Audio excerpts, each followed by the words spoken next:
Hello, hello, hello, and welcome to the Nerdstrom household. Illumineers, my name is Nerdstrom, and I've got another deck profile for you. Today we're going to be covering the second half of the six contenders that will be competing for the Nerdstrom House Championship set number 8. And we are that much closer to rotation. And for a lot of these decks, there is a possibility that this could be the last hurrah in the metagame to determine if they are still to be a dominant force in the world of Lorcana. And as I say this, this right here is one of the prime examples of that. And so today, to start off, we're going to be talking about what I like to call the granddaddy of them all, the winner of the tournament way back in the beginning of Lorcana's meta, and an ever-present force in Lorcana overall. This is right here is the number 3 seed in the Nerdstrom House Championship, Ruby Amethyst, and with Ruby Amethyst, there's a lot of ways that you can build this sort of thing. There's a couple of narratives that have been pretty universal in terms of the construction of this deck. But in my experience with Ruby Amethyst, it's always been very difficult for me to make this deck do it the same way most people do and feel comfortable with playability while also, establishing a sense of dominance in the game. I'm not a dominant player. I'm just a scrub with the camera. But I I do want Ruby Amethyst to be, I want to be proficient at it as best as I can. It's been a long time trying to find a deck profile that suits me, and up until set 7, when Ruby Amethyst actually came up with a surprise second place finish in the Nerdstrom House Championship, I had been having a lot of trouble trying to find the right combination. And so I think this one, it's not necessarily a really spicy deck. It certainly doesn't fit the narrative of what most Ruby Amethyst players are playing right now. But it's a deck that, to me, I'm satisfied with, I enjoy, and sometimes when it comes to playing Lorcana, that's sometimes what you got to do sometimes. If you can't be dominant at it, you want to at least have fun with the deck. So, with that said, let's take a look at the deck profile for the number 3 seed Ruby Amethyst decks. And just like all the other ones, we're going to go ahead and start off with the with the 1-drops. So to start, we've got the combination that pretty much fits the narrative of most of the Ruby Amethyst players, and that is 4 Diablo Obedient Ravens, 4 Chernobog's Followers, and 4 Magic Brooms. Now, you're going to notice with this narrative of this deck is the whole point is to ensure that the curve always keeps going. And I learned this as a means of playability when I first started really getting into Ruby Amethyst and trying to invest time, that a lot of players, when I would play against them, they would see that I tend to always seem to have the curve going every single time. Ruby Amethyst is not necessarily the fastest deck out there, but there was always a sense of production in this one. So right off the bat, you've got 12 1-drops, which I personally believe should be the ideal situation for any sort of control type deck. You want to have at least 12 1-drops. That way you can maintain your narrative and your curve throughout. All of them are inkable. So if you have to keep the narrative and keep the curve going, go ahead and do it. I tend to use curve and narrative interchangeably because that's how I kind of feel the story is. And not to mention, since Lorcana is a story-based kind of story, I figured it also kind of fits the narrative anyway. Hey, So, but Magic Broom, whenever you play another character, you may banish it to this character to draw another card. When this character quests, you may banish it to draw a card. And when this character is banished, you can draw a card. It's all about establishing card draw as soon as you possibly can, and 2 out of the 3 ones are based off of you can go ahead and make your own choice to draw it. So a lot of people tend to, on turn 2, will exert this one, for example, get the card, put the character out, and then they'll just go ahead and banish it. Or same with turnbox followers. But me, I think there's still some value in keeping them on the board for as long as you can, and having them, and then having your opponent make the decision on whether or not to banish it. But in the meantime, you still have that in your back pocket. So if you need to make a draw, go ahead. Like for example, if I have a break in my curve, like on my hand, let's say like all my cards are uninkable for some reason, I would usually kind of play this and be like, all right, cool, quest, and I'll just have this on how it's on the board. But if I end up not having uninkables on the draw, I'd be like, okay, cool, I'll just go ahead and quest this one, banish it, or find some way to kind of get the other character out, banish it, and I still have like another card that I can draw and have a higher potential of drawing. You're going to notice that most of these cards up till 5 drop are going to be inkable. And it's all establishing that through turns 1 through 4, I have a way to keep my curve going. Speaking of which, let's go ahead and go on with the lone 2-drop, which is Cusco. Just like Diablo, but with a different stat line. Whenever this character is banished, you may draw a card. And then you move on to your 3-drops. So the one character that I've got is Merlin Crab. When you play this character and when he leaves play, chosen character gains Challenger +3 this turn. This is only to be in a situation where, like, if I have a couple like those low-level characters on turn 1 and 2, on turn 3, I can just go ahead and turn one of them into a Challenger. That way, you know, if somebody is too strong in their aggression, I can at least kind of slow them down a little bit in some sort of way. And then, of course, you got 3 libraries. Whenever this character is banished, here you may draw a card. It also gives you 1 lore. And then 3 brawls. You banish a chosen character with 2 strength or less. These are pretty much cut and dry for most other decks out there. Got friends on the other side, draw 2 cards. Card draw is very important in this one. The idea is, you, again, like the narrative for this deck is you want to draw up until turn 4, and then turn 5 you start putting stuff down to take stuff out. I can understand that this could definitely be a situation where it might be difficult for this deck to play against an aggro deck, and we might see this in the Nerdstrom House Championship, because as of right now, number 3 seed Ruby Amethyst is slated to play against number 6 seed Turnidogs Amber Emerald, and that is a very aggressive deck too. The way it's constructed is definitely designed to kind of make that a situation. So keep that in mind, that could be a falter for the deck, but it does have the product necessary to kind of like do whatever it can to kind of slow down aggro as best as it possibly can. But if it does survive that onslaught, what will end up happening is that the deck will end up having a huge advantage later in the game. Right here, I got 2 Iagos. It's a 4-drop inkable, 4/6 stat line. It's got evasive and it has vanish. Yes, you can target it and with basically anything, and it'll go away. But you do have a strong body, and it's something that you have to deal with, because if you don't, this is a really powerful character, and it still has enough to kind of withstand certain challenges pretty easily. Not to mention, it is also evasive. And then you've got another 4-drop Genie Wish Fulfilled, 2/4 evasive. When you play this character, draw a card. Quest for 2. Really solid card. Everyone knows this one. The reason why, just going back to the Iago, I have this as a big body that you just have to worry about. I do not have Peter Pans, mostly because I do not own enough Peter Pans to do the evasive package that is currently a strong contender in the Ruby Amethyst market right now.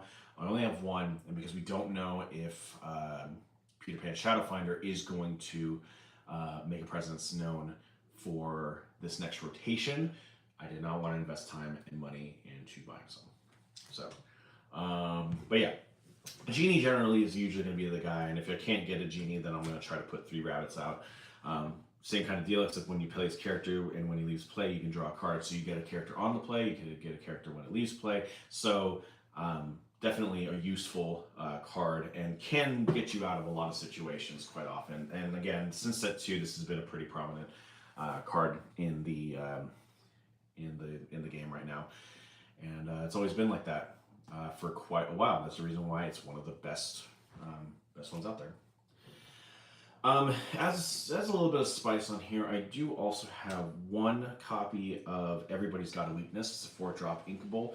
It came out in set 8. It's an action. Move 1 damage counter from each damage character you have in play to chosen opposing character. Draw a card for each damage counter moved this way. Let's say you can somehow, because a couple of these characters backloaded, for example, Iago is one. What is it? Genie is one of them.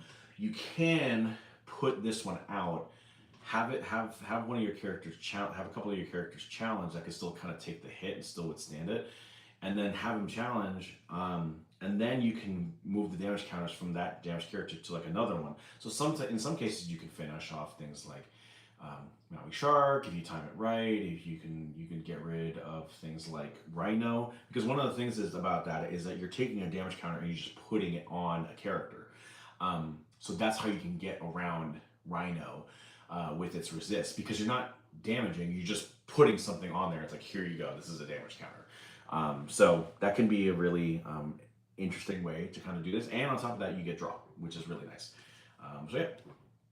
And then moving on to the 5-drops, you've got Maui, Hero to All, classic character. It's got Rush, Reckless, 6/5 stat line, quest for none, but it's just a big body that can withstand thing. And again, this is another one of those characters that you want to have in conjunction with Everybody's Got a Weakness, because you can take those damage counters that you put on this one and just start putting it on another character.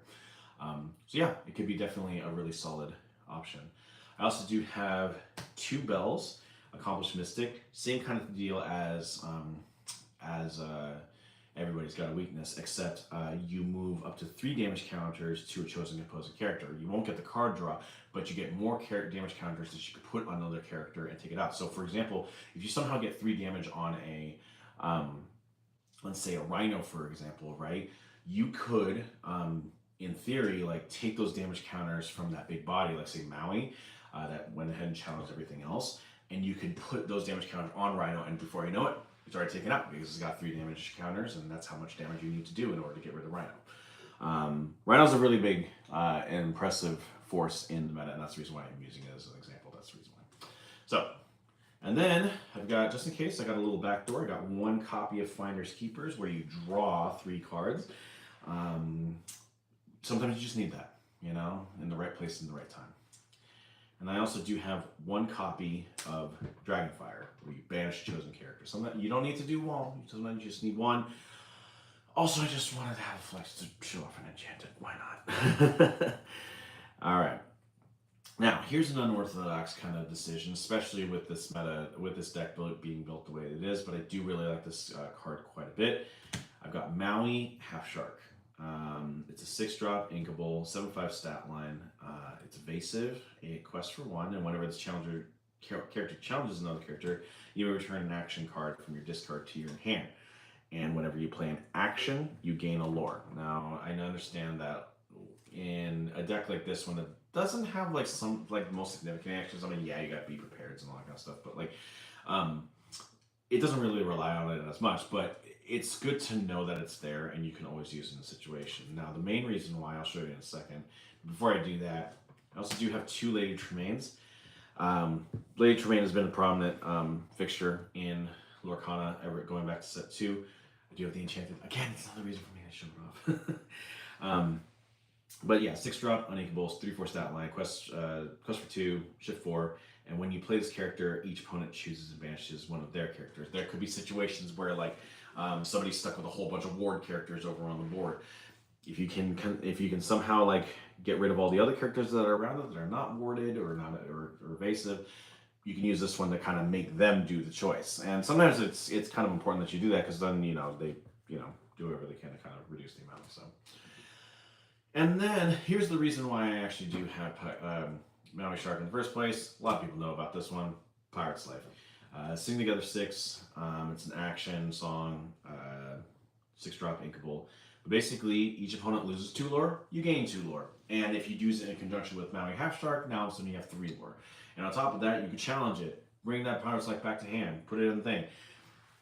Why do I use this strategy? Because I've had this strategy put on me so many times that I want to have this strategy as a thing on there too.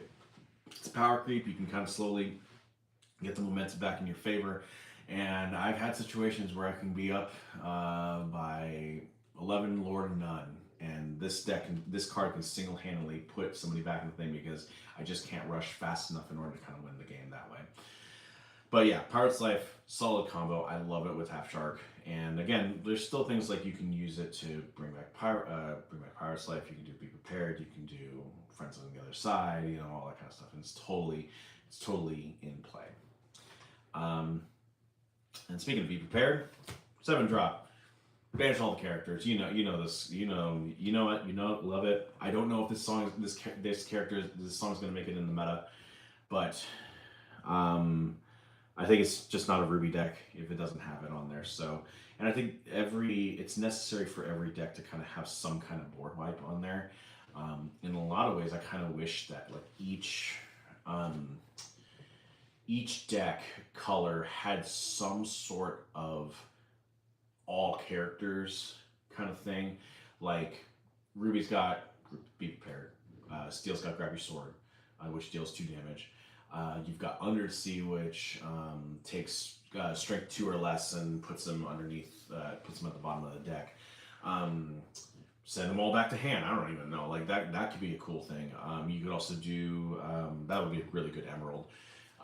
You could do Amethyst, exert all the characters, like that sort of thing. Just have it be as a thing, and then just like kind of make it somewhat, doable to kind of play against. And Sapphire, I don't really know what Sapphires would probably do. Maybe put them all in the Inkwell or something like that. That'd be a good board wipe to kind of have.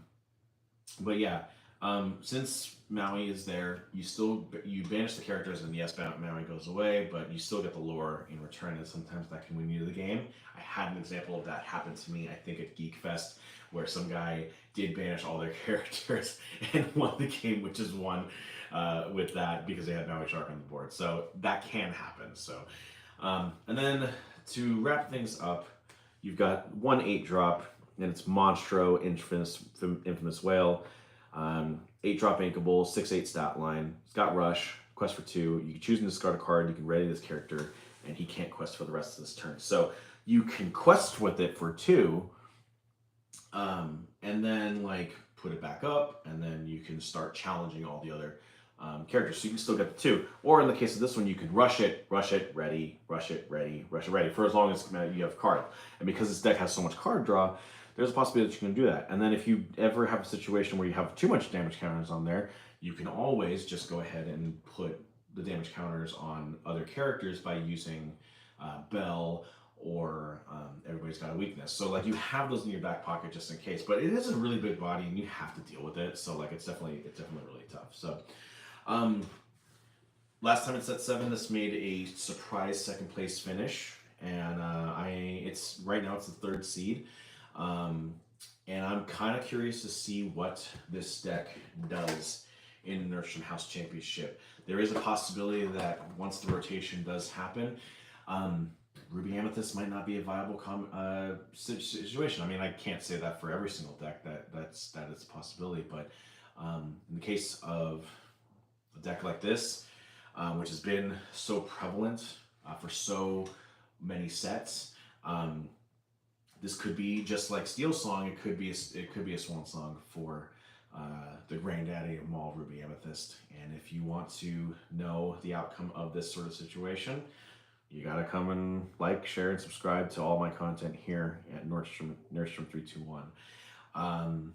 I will be hopefully starting the NHC next Sunday. I think that's what I'm planning for it, like provided I have the time to do so. But yes, the intention is to have it next Sunday, and I would love to have you come and join us. But we do have 2 more deck profiles to take a look at before we begin, and so stay tuned, and we'll be back pretty soon.